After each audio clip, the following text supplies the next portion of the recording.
فإن آمنوا بمثل ما آمنتم به فقد اهتدوا وإن تولوا فإنما هم في شقاق.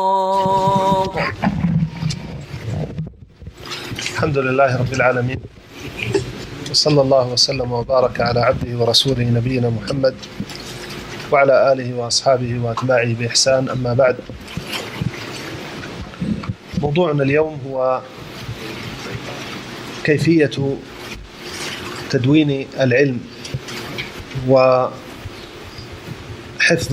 الفوائد.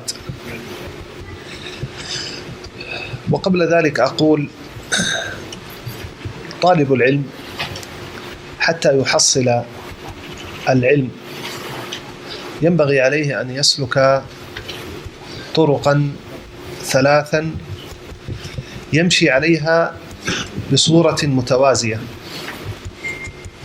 الحفظ، الأخذ عن المشايخ وطلاب العلم الكبار، وقراءة الكتب. لابد إذا كنت تريد أن تكون طالب علم بحق أن تسلك هذه الطرق الثلاث معا. لا بد من شيء من العلم تحفظه، ولا بد من أن تدرس متونا على المشايخ وطلاب العلم، سواء كان هذا مشافهة إن تيسر، وإن لم يتيسر فالحمد لله هذه الوسائط الصوتية عن طريق الشبكة أو عن طريق غيرها دروس العلماء محفوظة ولله الحمد، ويمكنك أن تأخذ عمن شئت من أهل العلم. والأمر الثالث كونك تقرأ، تجرد الكتب، تمسك الكتاب فتقرأه من أوله إلى آخره، ثم تنتقل إلى كتاب آخر، وهكذا. طالب العلم لا بد أن يسلك هذه الطرق الثلاث. نعم. In the name of Allah, the most merciful, the one who bestows mercy, indeed all praise is due to Allah, and may peace and blessings be upon our beloved Prophet Muhammad sallallahu alaihi wasallam and all his companions. This lecture is regarding how a person should collect or compile or note down knowledge, and also how a person should memorize benefits of knowledge. However, before I speak about this subject, there are three matters that any student of knowledge who wants to acquire knowledge, there are three avenues which a person has to traverse. And these three avenues that a person has to traverse in order to acquire knowledge has to be done in a perfectly balanced manner. And these three matters are: firstly, al-hifz, memorizing the knowledge. And secondly, taking from the mashayikh, or the major students of knowledge, meaning a person studies the text with the shaykh or with the student of knowledge. And then thirdly, al-qira'ah, a person, he has his own reading in which he reads books. So any true student of knowledge, he cannot do without these three matters or these three avenues, and they have to be done at the same time in a balanced manner. That firstly, you memorize the matan, you memorize the text. And also that these mutun, these texts, study texts, are studied with the ulama. And they can either be studied verbally with the ulama, directly sitting with a scholar and studying with him. However, if this is not easy, or if this cannot be done, then the various avenues of technology or communication are available, using the internet, choosing any one of the mashayikh and studying with them. And then thirdly, that you have with you books. You take a book and you read it from the beginning to the end, and then you choose another book, and like this. So every student of knowledge has to traverse and fulfill these three avenues together in a balanced manner in order to seek knowledge. تدوين العلم تحتاجه في طريقين منها: الحفظ، ومعلوم عندكم أنكم لا تحتاجون إلى أن تدونوا شيئا أثناء الحفظ، ولا شك أن أولى ما يحفظ هو كتاب الله عز وجل. وطالب علم لا يحفظ كتاب الله ناقص في طلبه. فينبغي إذا كنت ذا همة وحرص وعندك قدرة على الحفظ أن تبدأ بحفظ كتاب الله عز وجل، ثم ما تيسر من سنة رسول الله صلى الله عليه وسلم، وتتدرج. إذا حفظت 40 النووية فهذا خير كثير، تتدرج بعد ذلك إلى أن تحفظ عمدة الأحكام، ثم بلوغ المرام، بحسب ما يفتح الله سبحانه وتعالى عليك.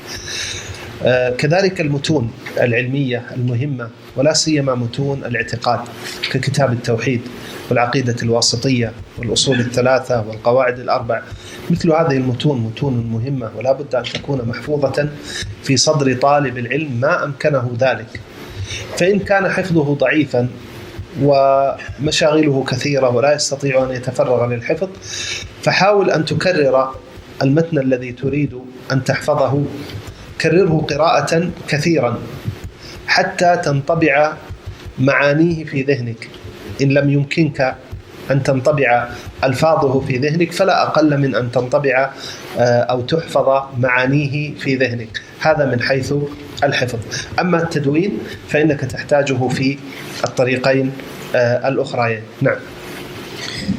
With regards to tadween, noting down and compiling and collecting knowledge, then this is required in the second and third avenue which we mentioned. When it comes to the memorization of knowledge, which is the first avenue, al-hifz, memorizing, then the first thing that a person begins with is memorizing the book of Allah. And any true student of knowledge who hasn't or isn't memorizing the book of Allah, in reality he is deficient in his seeking of knowledge. So if you are somebody who has a strong, firm determination, and also you have the ability to memorize the Quran, then you begin with the Quran. And then after you have memorized what you can memorize from the Quran, you go to that which Allah makes easy for you from the Sunnah of the Prophet sallallahu alaihi wasallam, and you gradually memorize more and more of the compilations of the Sunnah. So for example, you begin with Al-Arba'in al-Nawawiyah, the 40 hadith of Al-Imam al-Nawawi rahimahullah. And then after this you go to Umdatul Ahkam, which is a compilation of hadith by Al-Hafiz Abdul Ghani al-Maqdisi. Then after this you go to a book called Bulugh al-Maram, which is also a compilation of hadith by Al-Hafiz ibn Hajar. And like this, whatever Allah makes easy for you and opens for you, you memorize from the hadith. Also, as well as memorizing the Quran and whatever Allah makes easy from the hadith of the Prophet ﷺ, you memorize the mutun.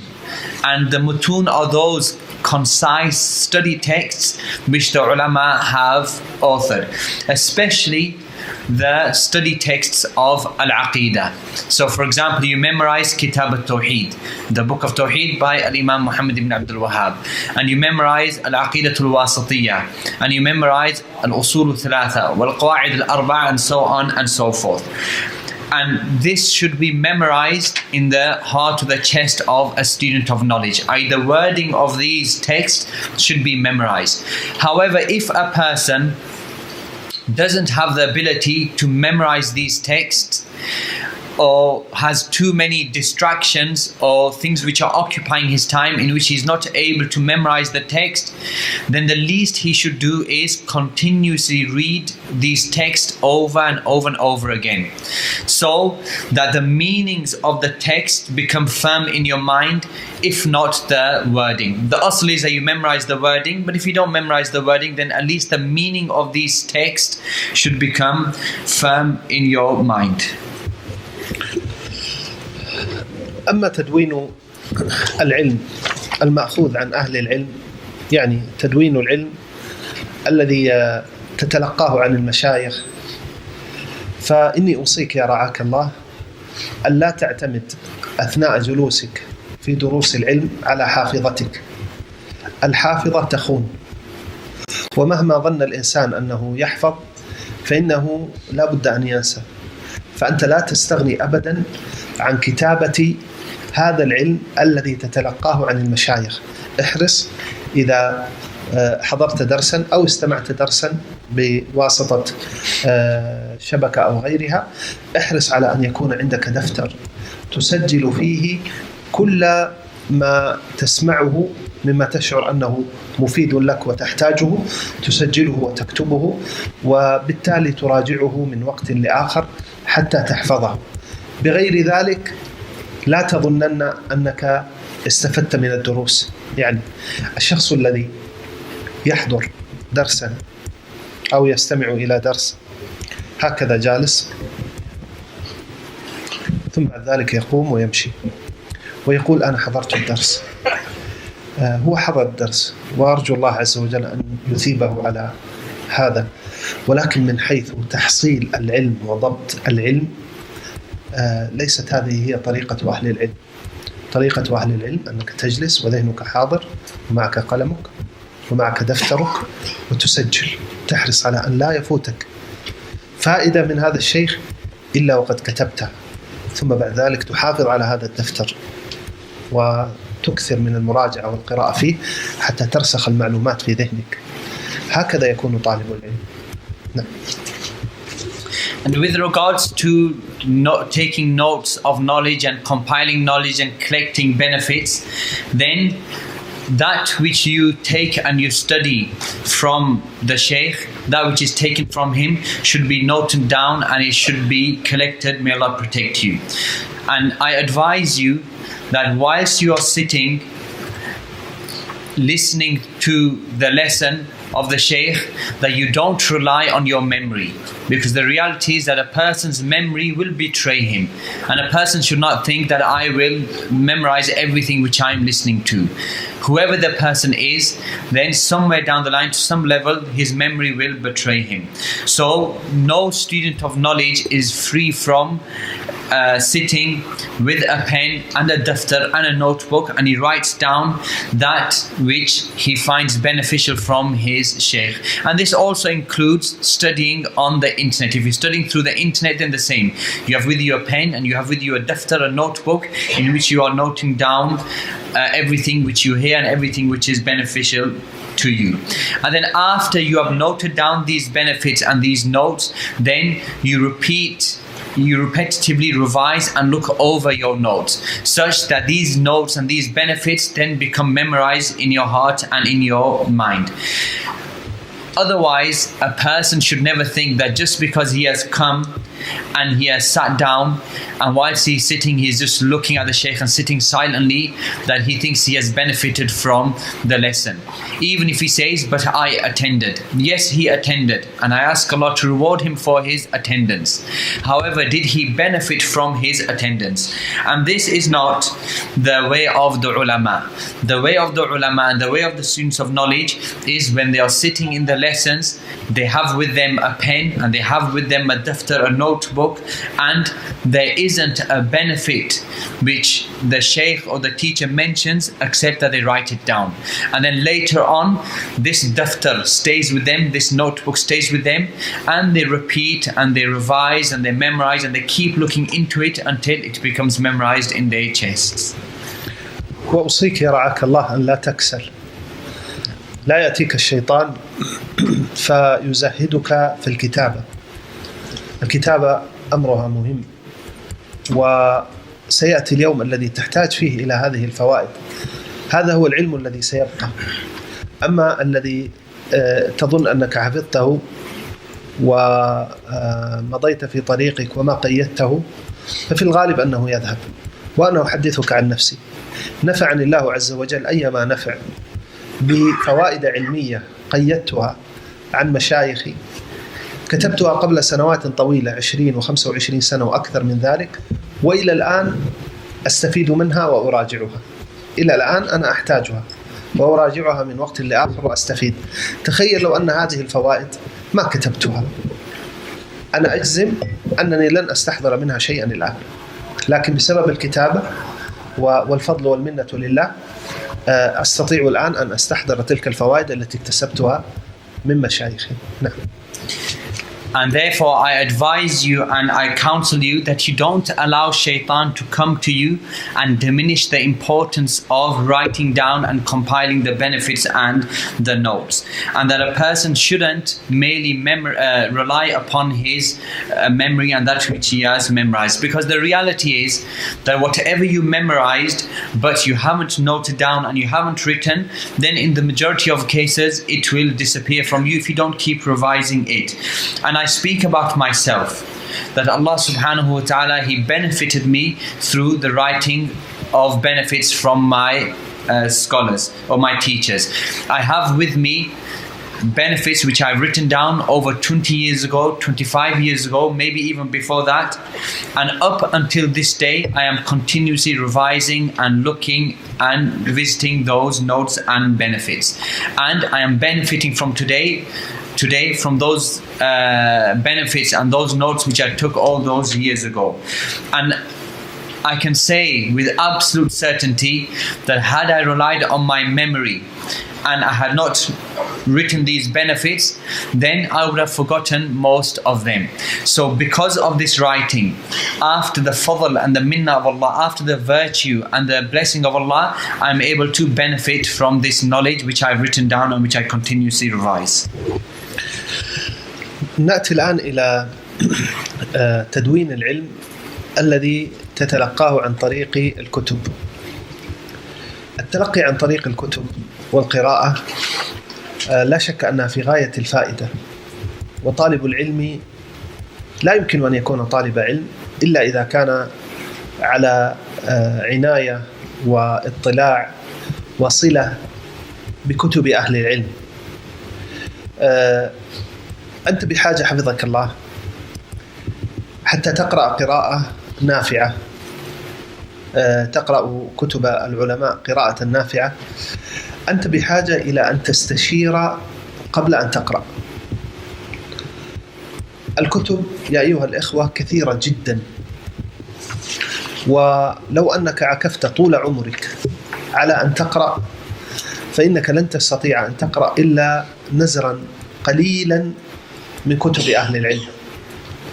إذن أنت بحاجة إلى أن تقدم الأهم قبل المهم، وأن تقدم المهم قبل الأقل أهمية. ولن تعرف في الغالب مع كثرة الكتب وكثرة مناهج المؤلفين، في الغالب أنك لن تستطيع أن تصل إلى الكتاب الأنسب لك في هذه المرحلة التي أنت فيها إلا باستشارة من سبقك في طريق العلم. حاول أن تستشير من سبقوك من طلبة العلم ممن تثق في علمهم وعقلهم، ما هو الفن الذي أقرأ فيه الآن، ثم ما هو الكتاب المناسب في هذا الفن، ثم ما هي الطبعة أو التحقيق الأجود، حتى لا تقرأ في كتاب ثم تندم.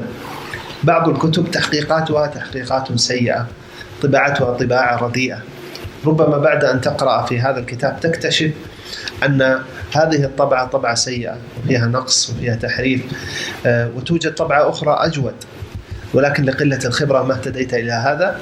هنا أنت بحاجة إلى أستاذ أو مرشد أو أخ أكبر منك في طريق الطلب، عنده من المعرفة بالكتب ما ليس عندك، وبالتالي تستشيره قبل أن تقرأ. إذن القاعدة الأولى قبل أن تقرأ اعرف ماذا تقرأ، لا تهجم على الكتب هكذا هجوما. بعض الكتب ربما لا تناسب مستواك العلمي الآن، وربما لو قرأتها لوقعت في إشكالات وتشوشات. إذن العلم لن تصل إليه إلا بالصعود عن طريق سلم، والسلم تأخذه درجة درجة. لا تستطيع أن تصعد السلم هكذا 3 درجات أو 4 درجات، أنت بحاجة إلى أن تصعده درجة درجة حتى تصل إلى المقصود. إن وصلت إلى مقصودك فالحمد لله، هذا فضل الله. وإن اخترمت المنية وما وصل الإنسان فأنت على نيتك، ونيتك تبلغك بتوفيق الله ورحمته ما لا يبلغك عملك. إذن احرص أولا على أن تعرف ماذا تقرأ، وتقدم الأهم قبل المهم، والمهم قبل الأقل أهمية. هذه هي القاعدة الأولى في تدوين العلم. And then when it comes to noting down benefits from books which you are reading, then no doubt the reading of books is an objective or should be an ambition of every single student of knowledge, that a student of knowledge attaches importance and cares about and is focused on and is enthusiastic about reading the books of the scholars, and in this there is great benefit. May Allah protect you. The books or the reading of books is very beneficial. Reading books is very beneficial. However, the books that are out there are many. There are many books that are out there, and therefore before you read a book, you are in need of seeking the advice of somebody who is more knowledgeable or more experienced than you. So because there are so many books, if a person spent all of his life reading these books, then he would only ever read a small amount of these books, and therefore a person has to prioritize which books he reads. He reads the most important books, then those which are less important, and so on and so forth. And because there are so many different books, and the ways and the manner or the methodology in which the author has written the book differs from one author to the other author, you need to know which book and which style is more appropriate for you. And in order to do this, you need to seek advice or seek counsel from somebody who has preceded you in terms of reading and seeking knowledge. So first of all, you need to seek advice.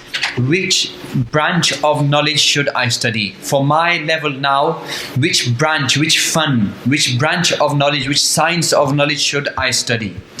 Secondly, from this science and this branch of knowledge, which is the best book for me that I should be studying at my level? And then from this book, there are various different prints. Which is the best print? Because sometimes you may buy a particular print of a book and you read it, and then later on you are sorrowful for reading or buying this print, because maybe the quality of the print isn't very good, and the accuracy of the print isn't very good, and also the tahqiq in terms of the checking of the text and the checking of the hadith and so on and so forth, it isn't very good.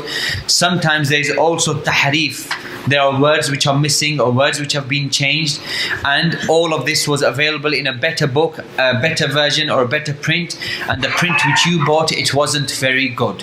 So all of this you will not know because of your lack of experience, and therefore you are in need of an ustad or a teacher or a murshid, somebody who's going to guide you, or an older brother, somebody who's more experienced, who knows about books, somebody who you trust and you trust his knowledge, that you ask him and he advises you about which science to study, which books to study in that science, and which prints of that book. So therefore, the principle, may Allah protect you, is, the first principle is, before you read a book, ask, what should I be reading? Which science and which book should I be reading? Perhaps the science which you choose from your own self and the book which you choose from your own self is going to cause you to be confused because of the various books and the different styles of the authors. And of course, knowledge is in a high place, and in order to reach this high place, you have to climb a ladder, and each ladder has steps, and you can only reach this high place, i.e. only acquire knowledge by climbing each step of the ladder one by one. So if you are able to meet your ambition and you've climbed the ladder and you've acquired the knowledge, then this is fadl from Allah, this is a virtue from Allah, and this is a blessing from Allah.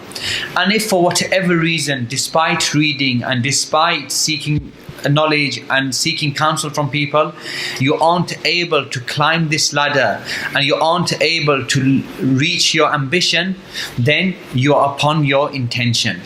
And the intention with the tawfiq of Allah, if it is a sincere intention with the divine guidance of Allah, it will take you much further than your actions will do. And again, when it comes to reading, then you have to prioritize and read that which is most important, and then that which is next and what is next. This is the first qaida.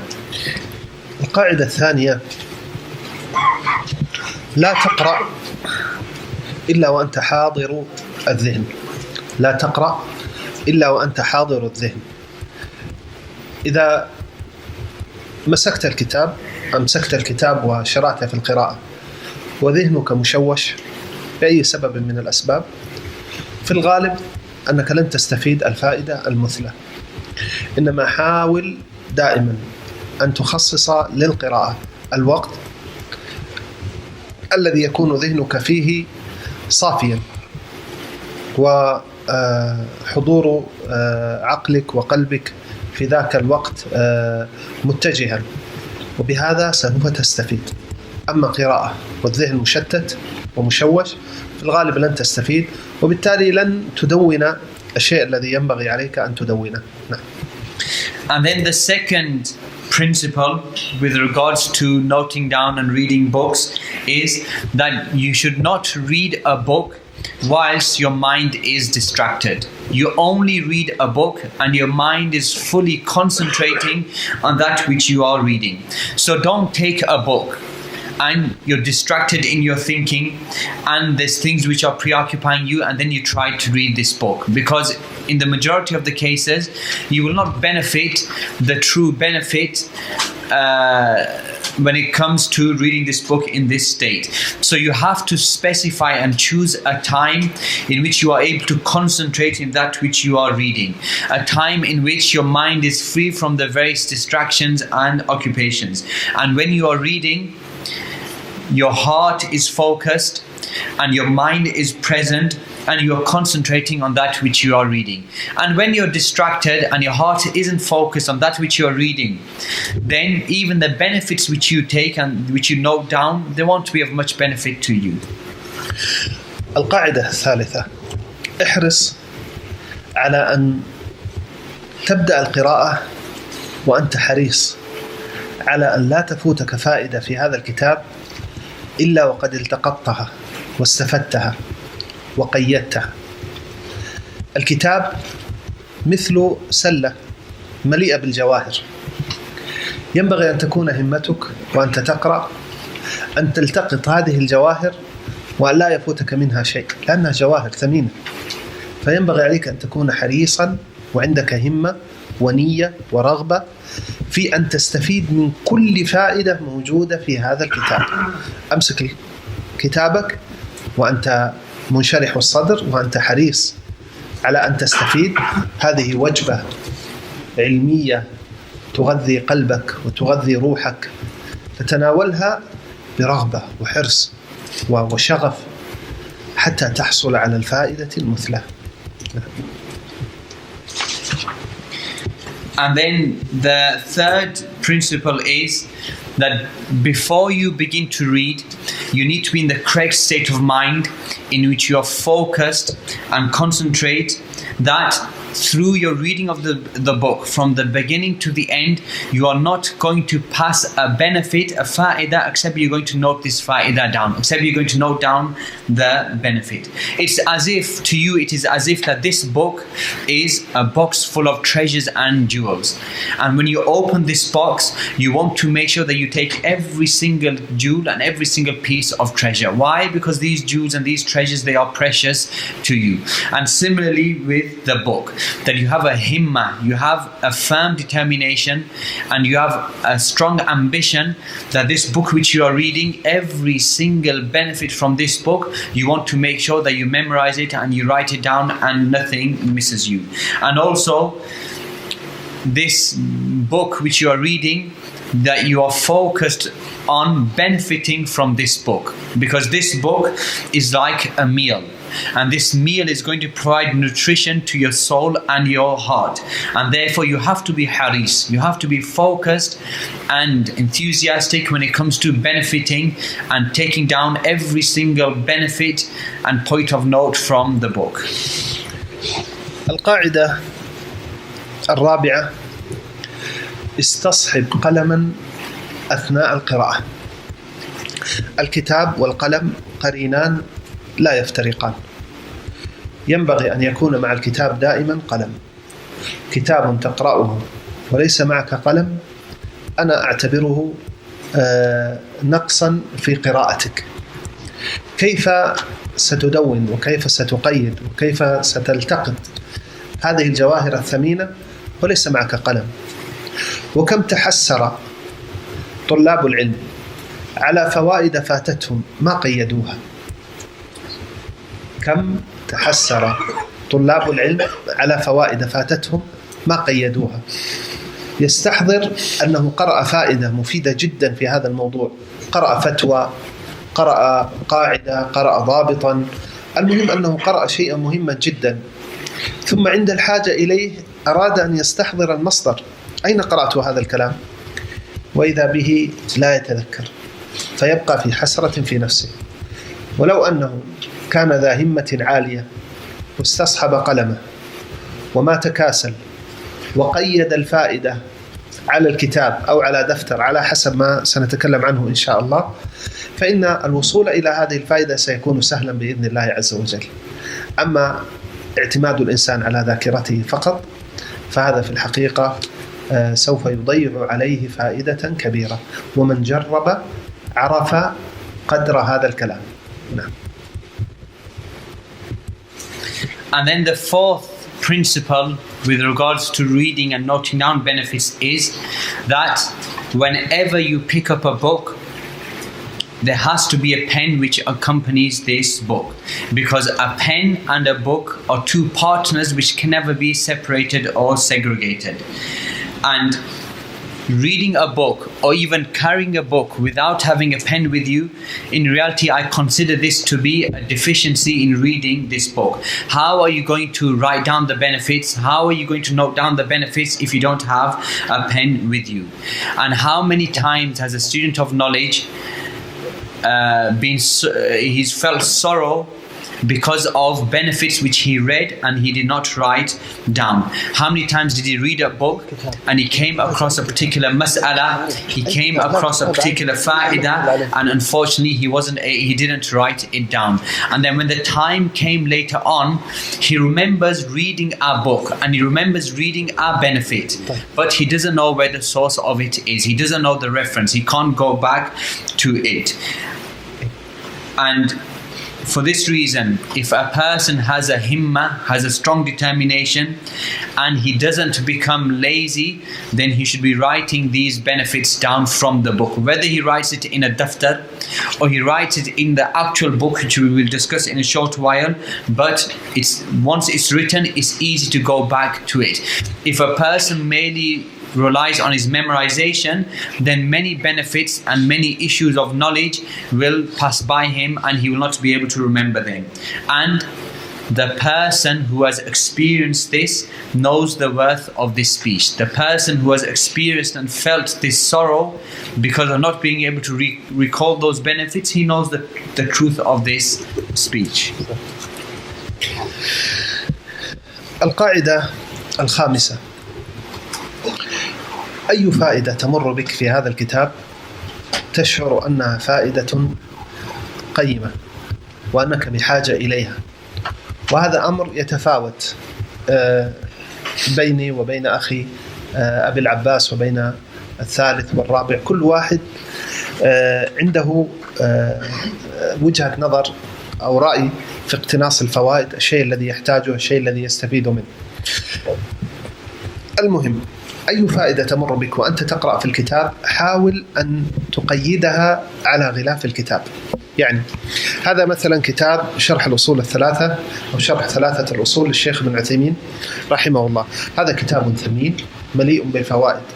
قرأت فائدة وهي ثمرات الإيمان بالقدر.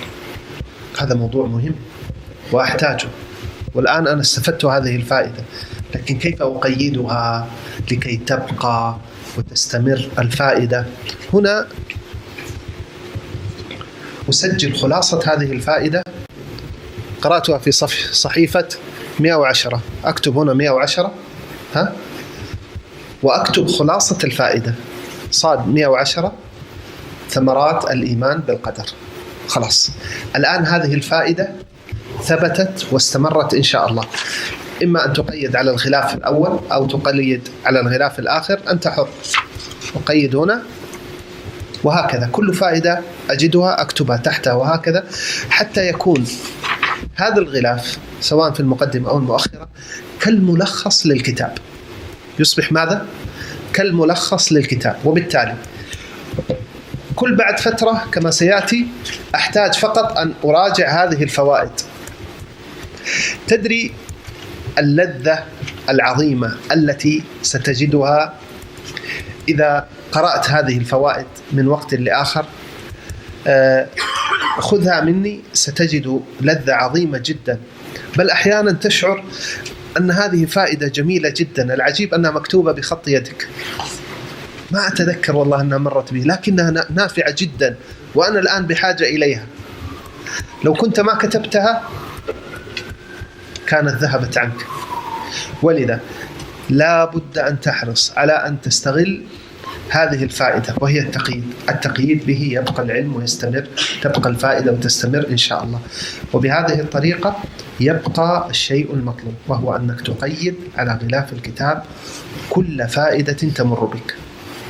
ثم القلم معك، لا بد من تفاعل، لا بد من حصول إيجابية بينك وبين الكتاب. الآن الكتاب هذا صديقك، هذا الكتاب صديقك تحبه، وبالتالي تحرص على أن تستفيد أكبر فائدة. وبالتالي وأنا أقرأ لا بد أن أتفاعل معي الكتاب. وقفت على فائدة هنا مهمة جدا، أكتب عندها فائدة مهمة جدا، أضع عندها خط، أضع عندها علامة. حينما يجتمع النظر مع الكتابة، يجتمع أكثر من حاسة مثلا أو طريقة في الاستفادة، فإن الفائدة ستكون عظيمة. أما إذا كنت تقرأ قراءة باردة ما فيها أي تفاعل، في الغالب أن الفائدة ستكون أقل.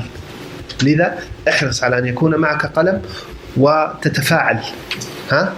إذا وجدت أي شيئا مشكلا تكتب هذا الموضوع مشكل، يحتاج أن أسأل عنه، يراجع أهل العلم فيه، وهكذا. وجدت ضابطا مهما، قاعدة مهمة، نقل إجماع من أهل العلم على مسألة تتعلق بالتوحيد، بالشرك، بالقدر إلى آخره، أكتب هذه قاعدة مهمة تتعلق بكذا. إذن لا بد من أن تتفاعل أثناء قراءتك للكتب. نعم. And then the fifth principle is that any benefit that you come across whilst you're reading the book, you have to feel and appreciate its importance. And of course, this is something which is relative from one person to the other person. So something which I see as a very important benefit to me will be different to that which my brother next to me sees as being a very important benefit, which will differ to the third person and the fourth person. Each one considers something else to be beneficial. But the point is that whatever thing, any benefit in that book which is important to you and you feel it is beneficial, that you have to write it down. So for example, we take the book of, for example, we have a book here which is Sharh Thalathatul Usul, the explanation of the three fundamental principles by Shaykh Muhammad ibn Saalih al-Uthaymin rahimahullah. And this is a great book with many various benefits. So whilst you're reading the book, you need to be going back to the front page, the inner pages at the front or the inner pages at the back, and you are writing every single benefit which has come to you from within the book. Meaning, you summarize the benefit. So for example, if you're reading on page number 110, and on this page, on page number 110, you see that there are benefits when it comes to what is the benefit of having iman in the qadr of Allah. And this is something which is very important. What do I benefit from iman in the qadr of Allah? And this is page number 110. So in the inner cover of the book, whether it is the front and the back, you write Saad, meaning page 110, the benefits of Iman in Al-Qadr. So you've summarized it there. And like this with the rest of the book. So the front page and the back page will be like a summary or an index of all of the book.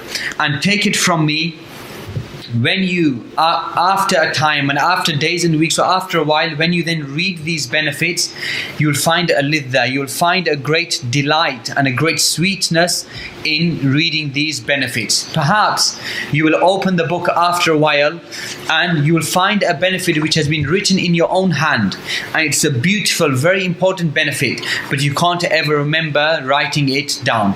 But you find the sweetness of reading your notes and your summary which you have written. So this is something which is extremely important.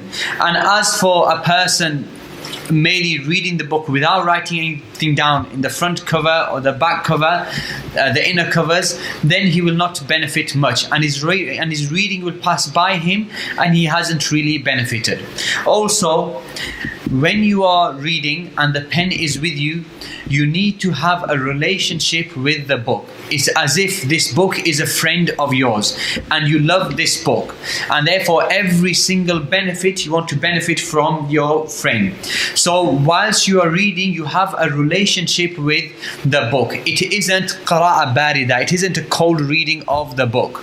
So every time you come to a benefit, for example, on the side you underline it, and then on the side you will say this is an important principle.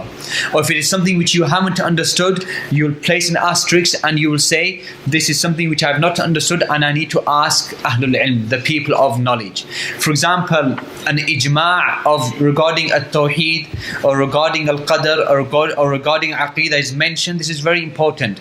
So you write down on the hamish, the footnotes on the side, you say ijma' regarding al-qadr or at-tawheed or al-aqidah, and so on and so forth. And as for the cold reading in which there is no relationship with the book, there is no interaction with the book, then in most cases this will be of no benefit. أيضا وهذه القاعدة كم؟ السادسة. احرص على ضم النظير إلى نظيره. إذا أردت أن تكون قراءاتك قراءات جادة ومفيدة ونافعة، احرص على أن تضم النظير إلى نظيره. بمعنى، وقفت في هذا الكتاب على مسألة ثمرات الإيمان بالقدر، جيد، وسجلت الفائدة والآن أصبحت محفوظة في ذهني، وكل ما احتجت هذا الموضوع سأرجع إلى هذا الموضع، وأنا قد قيدت الفائدة فالرجوع إليها سهل. ثم قرأت في كتاب ابن القيم في مدارج السالكين في طريق الهجرتين مثلا فائدة جديدة زائدة على ما ذكره ابن عثيمين حول ثمرات الإيمان بالقدر. ماذا أصنع؟ آتي إلى هذا الموضع من شرح ابن عثيمين وأكتب، انظر، اكتب هنا في هامش الكتاب، انظر صاد كذا من كتاب طريق الهجرتين ففيه فائدة زائدة على ما ذكر ابن عثيمين. بهذا أنت تجمع فوائد كثيرة في موضع واحد. كلما وقفت على فائدة تعلقت بشيء أنت قرأته لا تستسهل هذه الفائدة الكبيرة، وهي ضم النظير إلى نظيره، ضم وجمع الفوائد بعضها مع بعض. مثلا قرأت موضعا هنا ما فهمته، وجاء يسر الله زيارة شيخنا مثلا الشيخ صالح السحيمي إلى هنا، وسألت الشيخ قلت يا شيخ ابن القيم أو ابن عثيمين يقول كذا وكذا، ما تفسير هذا؟ أنا ما فهمت هذه الجملة. فيقول لك تفسيرها كذا وكذا. أذهب إلى هذا الموضع وأقول سألت شيخنا فلان يوم كذا وكذا في تاريخ كذا عن هذه المسألة فأجاب بكذا. هكذا تكون قراءتك قراءة مثمرة. نعم. And then the next principle, and which number principle is this? The sixth principle. That you try to bring together similar benefits. Whenever you find a particular benefit and then maybe in another place there is a similar benefit to it, you reference them and you bring them together. For example, I'm reading the book by Shaykh Ibn Uthaymeen rahimahullah, and I come across a benefit regarding al-qadr, and therefore I underline it, I summarize it in the front cover, the back cover, I write something in the hamish, and I have memorized it. Now it is with me, and whenever I am in need of this benefit, it is easy for me to go back and open the book and I know exactly where it is. But because you have a himma, because you have a determination and you are reading other books, perhaps you are reading a book by Ibn al-Qayyim rahimahullah. For example, you're reading Madarij al-Salikin or At-Tariq ila Hijratain.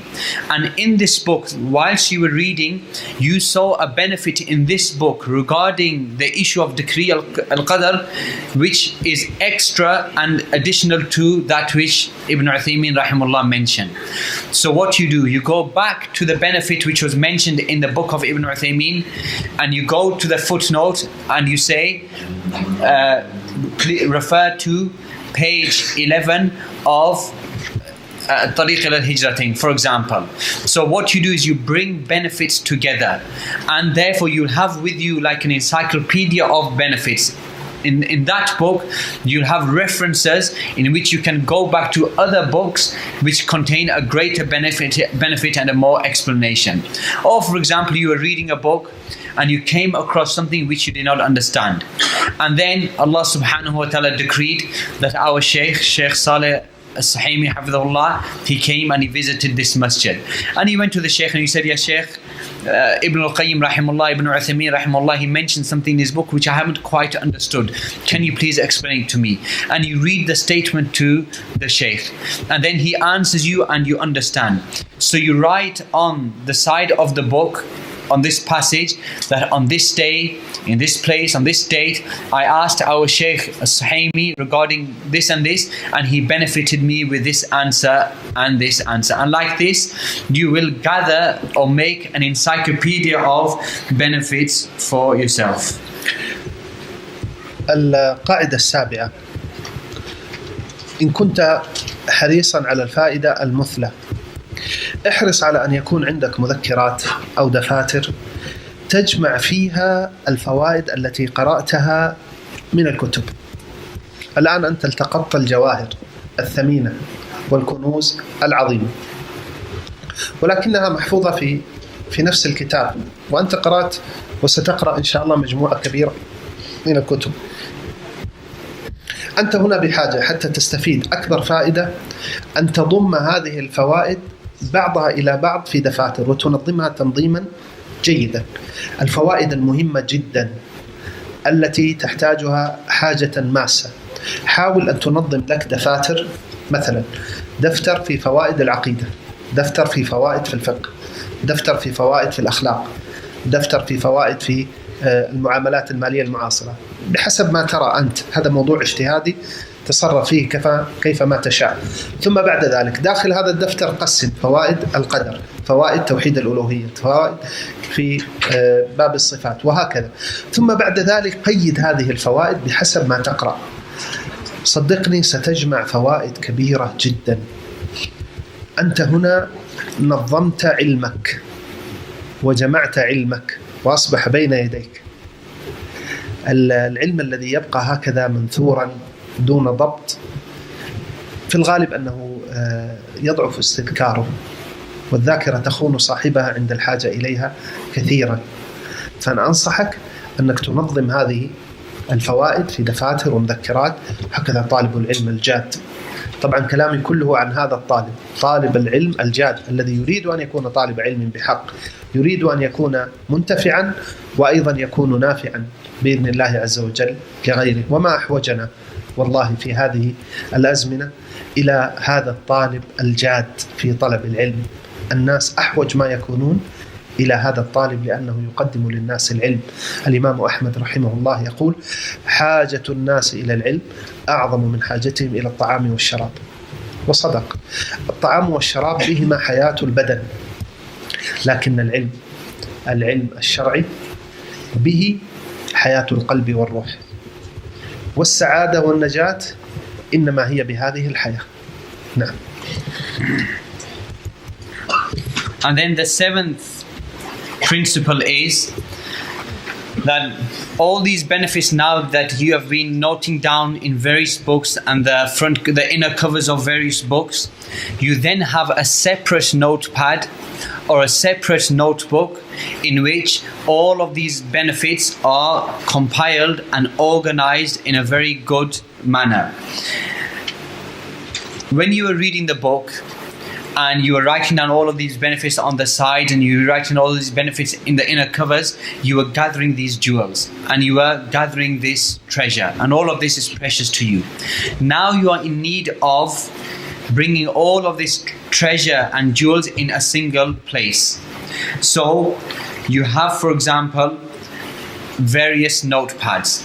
You have a notepad for benefits in Aqidah, and you have a notepad for benefits in Al-Fiqh, and you have a notepad for benefits in Akhlaq, in manners and morals, and you have a benefit, for example, in Qawaid al-Maliya al-Mu'asara, foundations or principles regarding modern transactions, and whatever you feel is important to you.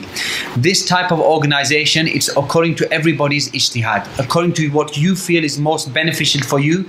You divide it like this, and then in this notepad of Aqidah, for example, you have all of your benefits from all of those books. You've gathered them all, but you organize it properly. So, for example, you write that this section is the section of benefits in Al-Qadr, benefits in decree.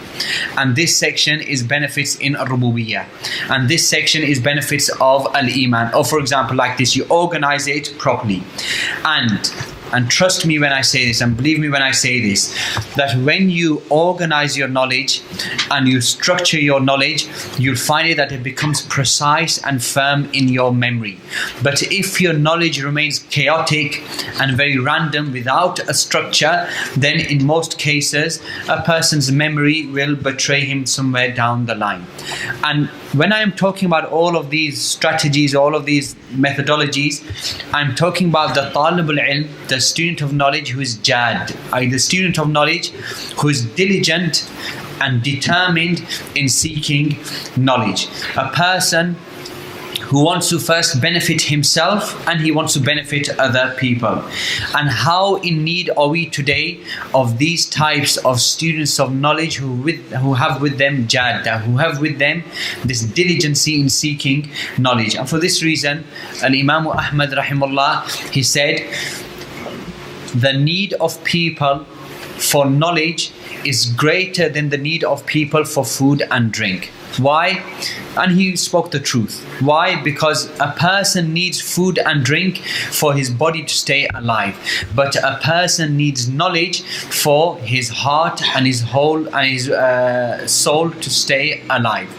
And for this reason, the true happiness and the true delight is in seeking knowledge. القاعدة الثامنة: حتى تثبت الفوائد العلمية التي تستفيدها، احرص على أمرين. الأول هو إعادة قراءة هذه الفوائد من وقت لآخر، كل أسبوع، كل أسبوعين، كل شهر، بحسب ظروفك. المهم حاول دائما أن تقرأ هذه الفوائد، سواء كنت قيدتها على غلاف الكتاب أو كنت قيدتها في دفتر خاص. الأمر الثاني: حاول أن تستذكر هذه المعلومات مع غيرك، حاول أن تفيد بها غيرك، وبهذا تثبت بإذن الله سبحانه وتعالى مع زملائك. يا إخوان، أنت مع زميلك في السيارة. هنا اليوم قرأت فائدة مهمة جدا تتعلق بشبهة، جواب شبهة مثلا في توحيد الألوهية أو في كلام القبوريين والمشركين حول كذا وكذا، والجواب عنها من 3 أوجه: 1 2 3. حتى في البيت والأسرة، لماذا لا يكون مجالسنا في بيوتنا مجالس علمية؟ أنا لا أقول ينقلب البيت إلى مدرسة، ولكن أقول المجالس التي نجلسها ونشرب شاي ونشرب قهوة مع الأسرة، بدل أن يكون كل كلامنا في الدنيا، لماذا لا يكون مجلسنا مجلس فائدة؟ كنت أجلس مع زوجتي، مع أبنائي، مع والدتي، مع والدي، أتطارح مثل هذه الفوائد، ولا مانع من أن أغلف هذا بشيء من التحفيز. يعني ولا أقول أن الإنسان يدفع مبالغ جوائز، لا، الأمر بسيط جدا. يعني بأسهل الطرق أنت تحفزهم للاستفادة. يعني أنا بكل حال مثلا أتيتهم في البيت بفاكهة، إذا وضعنا الفائدة أقول أنا سأذكر فائدة، الذي يعيدها علي سوف أعطيه فاكهة، الذي لا يعيدها لا يحفظها ما في فاكهة اليوم. أحضرت آيس كريم، أحضرت حلويات، أحضرت أي شيء، من باب المداعبة، من باب الحفظ. يلا أنا سأذكر أن الإيمان مراتب الإيمان بالقدر 4. علم، كتابة مولانا، مشيئته وخلقه وهو إيجاد وتكوين، والعلم والكتابة والمشيئة والخلق. يلا من يعيدها سيأخذ موزة، وإلا ما في موزة. هكذا من باب المداعبة. هذا سيفيدهم ويفيدك أنت أولا. أنت ستترسخ هذه المعلومة في ذهنك. أعظم وسيلة خذوها مني وقالها الخبراء قبلي، أهم وسيلة وأعظم وسيلة وأكثر وسيلة لحفظ العلم تدريسه. خذها مني، أهم وسيلة وأكثر وسيلة لحفظ العلم وضبطه التدريس، يعني أن تعلم غيرك الشيء الذي تعلمته. هذا له أثر عجيب جدا سبحان الله في ثبات العلم وحفظه في ذهنك. وجرب ترى.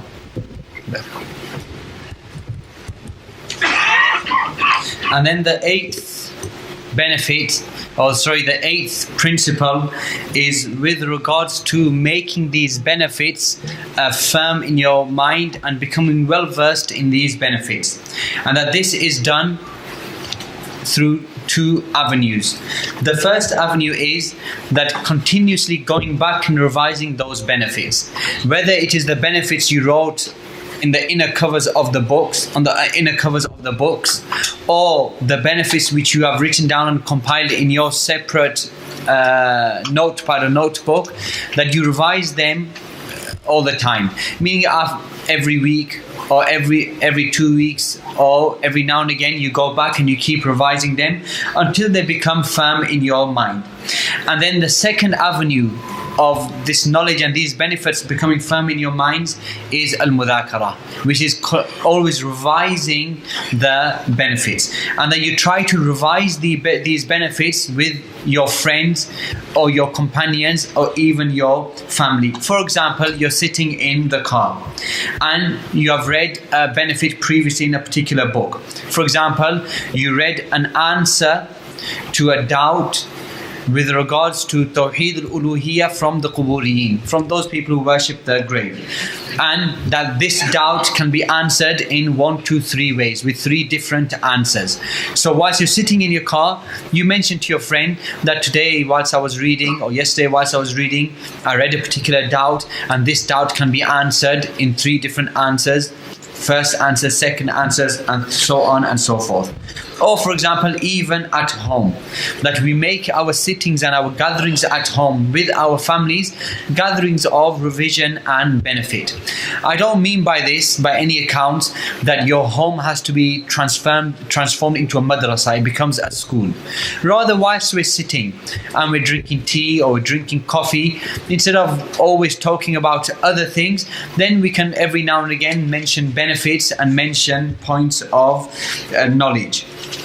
So for example, you're sitting with your wife, you mention some benefits. With your children, with your mother, with your father, so on and so forth. And you can even give rewards for this. And I don't mean by this that you have to buy expensive gifts and every time somebody answers a question you have to give an expensive gift. It can even be something which is trivial. As an example, you bought some shopping and you bought some fruits. So you say to your children that I'm going to mention a benefit, and whoever can repeat this benefit to me, he will get this fruit. And whoever doesn't repeat the benefit, he doesn't get the fruit. Or for example, you bought some ice cream, and just to keep it light-hearted, you mention, right, the maratib of al-qadr, the levels of al-qadr are 4. The knowledge of Allah, the writing in the Lawh al-Mahfuz, the will of Allah, and then the ijad wal-khalq, then the actual execution of the decree. These 4 levels of al-qadr. And then you say to your children, whoever can mention for me all 4 levels of the decree of Allah, for him will be ice cream. And whoever cannot, then there's no ice cream for him, and so on and so forth. And like this, these benefits, you will benefit yourself because they become firm in your mind, and you are also benefiting your children and your wife or your mother and your father, and the benefit is also known to them. And take this from me, and the khubara, the people of experience before me, many of them have also mentioned that by teaching knowledge it also becomes firm in your mind.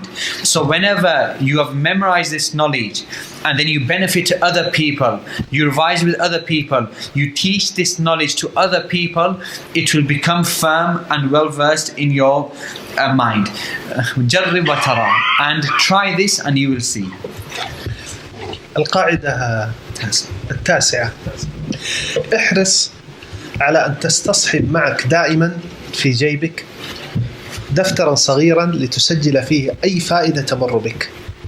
الناظم يقول: لا بد للطالب من كناشي يكتب فيها راكبا أو ماشي. لا بد للطالب من كناشي. الكناش هو مجموعة الأوراق التي تكون مع الإنسان. لا بد للطالب يعني طالب العلم من كناشي يكتب فيها راكبا أو ماشي، يعني في كل حال. هذا الدفتر مهم جدا. أحيانا تمر عليك أشياء وأنت في السيارة، تستمع إلى إذاعة مفيدة أو إلى محاضرة أو درس للشيخ الألباني، للشيخ ابن باز رحمه الله رحمة الله عليهما، مرت بك فائدة تستطيع أن تقيدها، أو إذا وقفت مثلا تعيد هذا المقطع وتسجل هذه الفائدة. سمعت من زميلك حديثا أول مرة تسمعه، قيده في هذا الدفتر. هذه الفوائد احرص على أن تلتقطها. طالب العلم حريص على أن يستفيد أي فائدة كانت بأي حال كان ومن أي أحد كان. احرص على أن تقيد هذه الفوائد في هذه المذكرات. أحيانا ترد عليك إشكالات تريد أن تسأل عنها، قيدها. أحيانا وأنت تقرأ في القرآن يفتح الله عز وجل عليك فهما، هل يمكن أن تكون هذه الآية دليل على كذا أو رد على كذا؟ دعني أقيد هذه الآن ثم أسأل عنها أهل العلم. وهكذا لا تضيع شيئا من الفائدة والعلم بمثل هذه الوسائل اليسيرة. استصحب معك مذكرة وقيد فيها كل فائدة. نعم. And then the ninth principle is that you should always have with you a small notepad. In your pocket you have a small notebook in which you are always writing down any benefit that you come across. And the poet said that every student of knowledge must have with him a number of papers in which he keeps writing, whether he is walking or whether he is standing. Meaning, in any situation that you find yourself in, if you come across a benefit, you have some papers with you or a small notebook with you in which you can write it down. As an example, you are in a car and you're listening to a radio station which is beneficial, or you're listening to a lecture of Shaykh al-Albani or Ibn Baz, may Allah have mercy upon both of them, and they mentioned a particular benefit. So you write down this benefit whilst you are listening, or you stop the car and you go back to that part and then you write down the benefit. You are walking with your friend and your friend mentioned a hadith, and this hadith is very beneficial. You write it down in your notepad which is in your pocket. So the student of knowledge, the true student of knowledge, he wants to capture every single benefit that he can possibly find in whichever state he is in whatever benefit it is from whoever it is. A person wants to capture this benefit. You're reading the Quran, for example, and there is something which you did not understand. You write it down. You say, I will ask the Shaykh when I see him later on.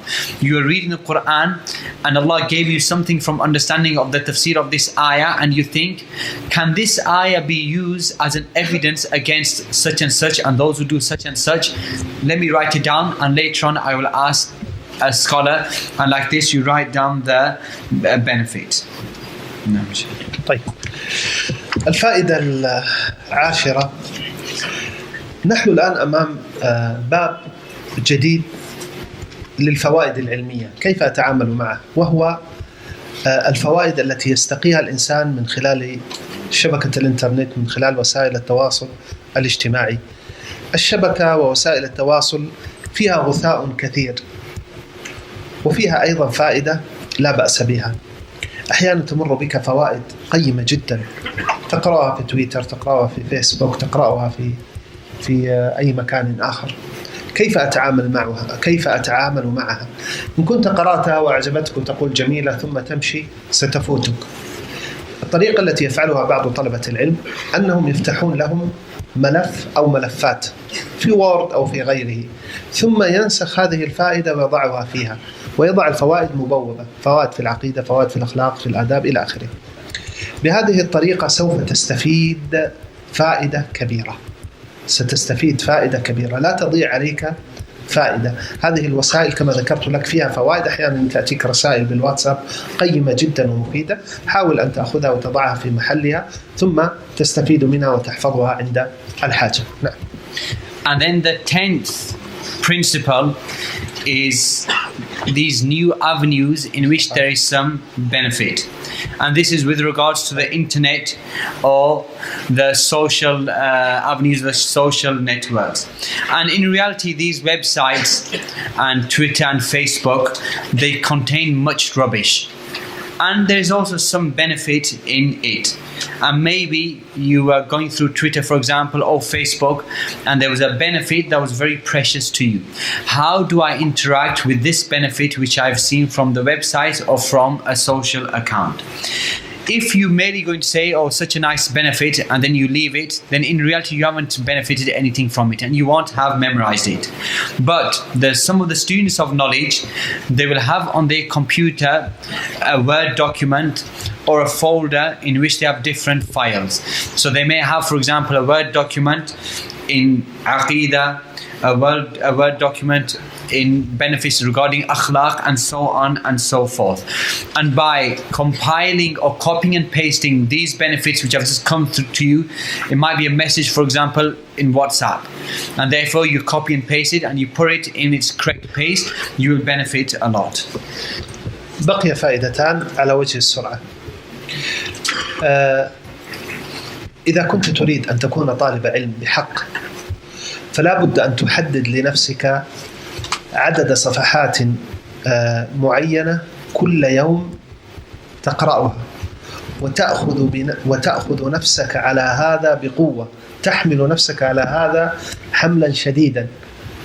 وهذا العدد من الصفحات اجعله بحسب قدرتك. يعني أنا مشغول وعندي ارتباط وأستطيع أن أقرأ 10 صفحات في اليوم، أخي يقول لا أنا عندي وقت أوسع، أنا عندي استعداد أقرأ 50 صفحة، لا بأس، جميل.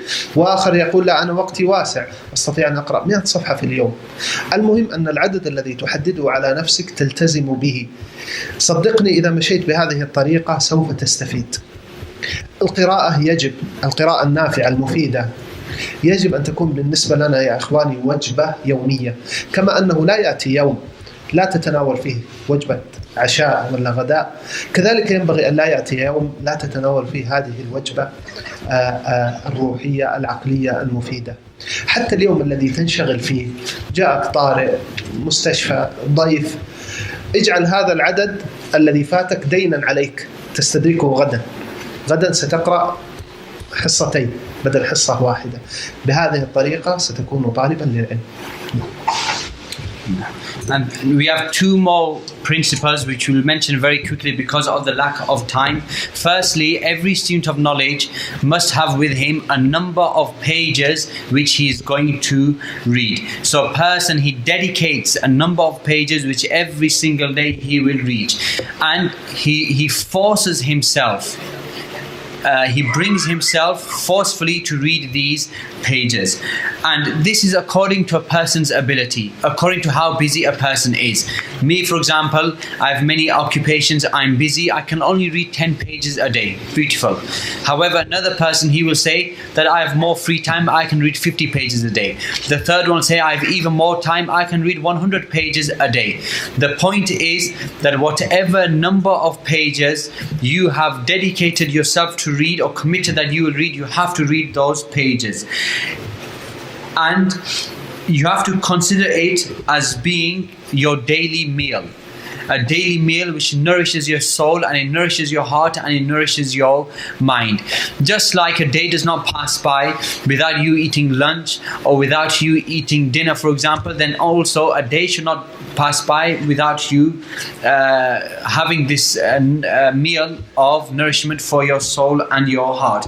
And also, if for example one day there was an emergency, you had to go to the hospital, or a guest came to your house and you weren't able to read those pages, then those pages are debt upon you for the following day. So the following day you therefore need to read the pages from the previous day and that day as well, and you force yourself to abide by that which you have committed yourself to.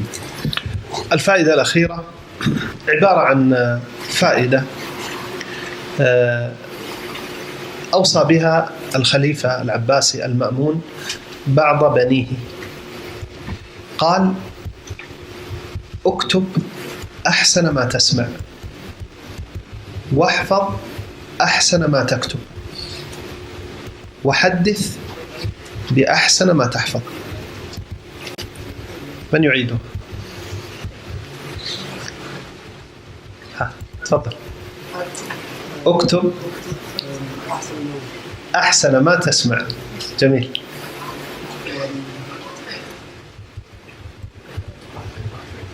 احفظ واحفظ أحسن ما تكتب.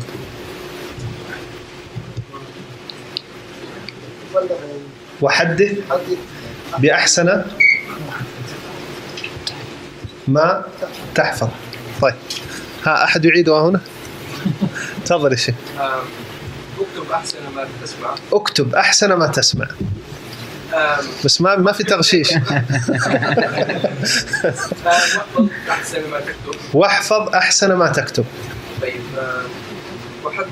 وحدث أحسن ما تحفظ. وحدث بأحسن ما تحفظ. وفقني الله وإياكم وسدد خطايا وخطاكم، وأسأل الله عز وجل لي ولكم العلم النافع والعمل الصالح والإخلاص في القول والعمل، وأن يغفر الله عز وجل لنا ذنوبنا أجمعين، وأن يتوفانا مسلمين، وأن يلحقنا بالصالحين، وأن يرزقنا لذة النظر إلى وجهه الكريم، إن ربنا لسميع الدعاء. وصلى الله وسلم وبارك على عبده ورسوله نبينا محمد وعلى آله وأصحابه وأتباعه بإحسان. And then the 12th principle is a phrase or a benefit which the Abbasi Khalifa al-Ma'mun, he mentioned to some of his sons or some of his children, that he said to them, write better than that which you hear, and memorize better than that which you are writing, and speak better than that which you have memorized. I ask Allah subhanahu wa ta'ala that He guides us all, and that He